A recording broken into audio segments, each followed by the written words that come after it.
Morning student, this video for class 12 students. Here we are going to continue the revision of work 3. तो revision work 2 में हम लोगों ने क्या किया था, डिफरेंशिएशन टॉपिक लिया था because this was a long topic, so I divided this revision into 2 parts. Okay, तो ये रिविजन वर्क 3 है जिसमें हम डिफरेंशिएशन के बचे हुए हिस्से को रिवाइज करेंगे. तो इसमें मैंने देखो फर्स्ट सेट ऑफ फॉर्मूले में इंटीग्रेशन के डिफरेंशिएशन के बेसिक फॉर्मूलों को डिस्कस किया था और उसके अलावा रूल्स डिस्कस हुए थे including chain rule.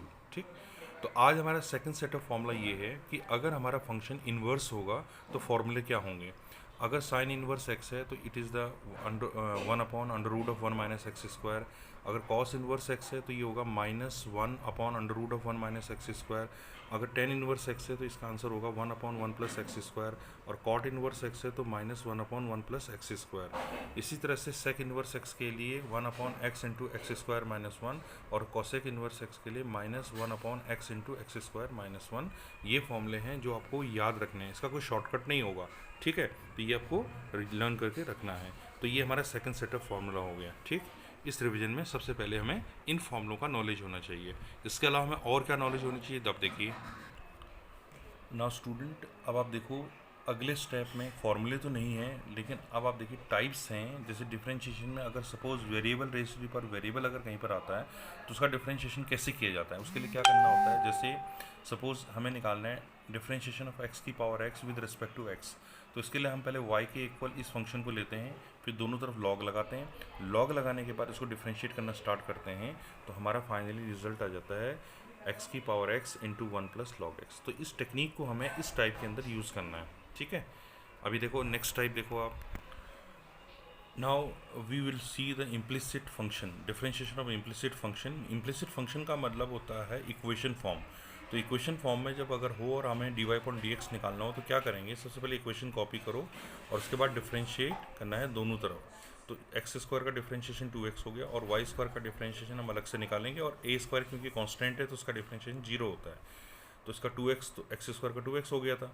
Y square का डिफरेंशिएशन में अगर हम चेन रूल लगाएंगे तो ये बन गया 2y dy/dx is equal to, फिर 0 है और यहाँ से हम लोगों ने इस 2x को शिफ्ट किया राइट में और फिर dy/dx की वैल्यू निकाली -x/y. ठीक, तो ये भी हमारा एक टाइप है जिसमें इक्वेशन फॉर्म में हमारा क्वेश्चन दिया हुआ रहेगा. देखो नेक्स्ट टाइप है हमारा लॉगरिथमिक डिफरेंशिएशन. लॉगरिथमिक डिफरेंशिएशन का मतलब ये नहीं है कि हम डिफरेंशिएशन में लॉग वाला फॉर्मूला लगाएंगे. डिफरेंशिएशन में लॉगरिथमिक डिफरेंशिएशन का मतलब है कि लॉग की हेल्प से हम इस फंक्शन को इजी बनाने की कोशिश करेंगे. तो देखो जैसे ही क्वेश्चन है, अगर मैं x+1 के होल पावर 5 है तो इसको 5 बार मल्टीप्लाई करना पड़ेगा, इसको 4 बार मल्टीप्लाई, फिर आपस में मल्टीप्लाई करनी पड़ेगी. तो ये बहुत लंबा प्रोसीजर है. तो इसके लिए हम लोग क्या करते हैं, इसको लॉग की हेल्प से थोड़ा सिंप्लीफाई करने की कोशिश करते हैं. तो पहले हम इक्वल टू इसको y के इक्वल लेट कर लेंगे, फिर दोनों तरफ लॉग लेंगे. तो जब आप लॉग लेंगे तो ये बन जाएगा log y is equal to 5 log, क्योंकि जो भी पावर होती है वो नंबर आगे आ जाता है, log x+1. क्योंकि दोनों मल्टीप्लाई में है तो बीच में प्लस आएगा, तो ये भी हो जाएगा 4 log x-3. अब इसको दोनों तरफ डिफ्रेंशिएट करेंगे तो log y का डिफ्रेंशिएशन होता है 1/y dy/dx और log x+1 का डिफरेंशिएशन हो गया 1/x+1 और ये 5 कांस्टेंट है. ऐसे ही यहाँ पर हो गया 4 इंटू 1/x-3.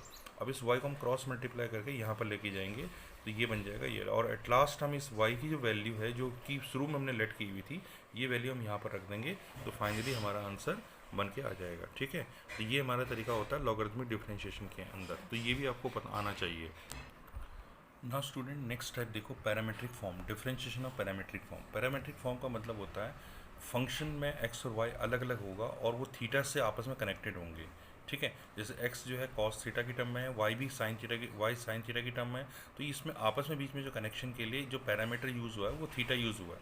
तो ऐसे केसेस में पैरामेट्रिक फॉर्म को हम लोग डिफरेंशिएट करने के लिए क्या करते हैं, सबसे पहली वैल्यू हम कॉपी करेंगे और उसको थीटा के रिस्पेक्ट में डिफरेंशिएट करेंगे, ना कि x के रिस्पेक्ट में.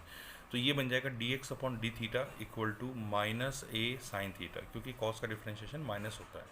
इसी तरह से y equal to b sin theta, तो उसका डिफरेंशिएशन अब थीटा के रिस्पेक्ट में करेंगे तो ये बन जाएगा b cos थीटा.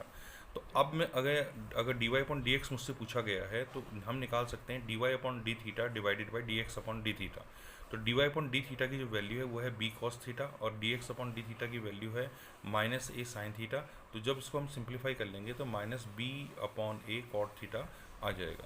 तो इस तरह से हमारा ये डिफ्रेंशिएशन जो है पैरामीट्रिक फॉर्म तक हो जाता है। तो मुझे तो ऐसा लगता है कि शायद एक पार्ट और लेना पड़ेगा, और आज हम केवल इतना ले लेते हैं कि इतनी इस टाइप तक का रिवीजन कर लेते हैं, ठीक है। सो इस वीडियो को आपने ढंग से देखना है, और जो मैं क्वेश्चंस व्हाट्सएप में आपको असाइन कर रहा हूँ, you should go through with this, ठीक, and show to me. Thank you.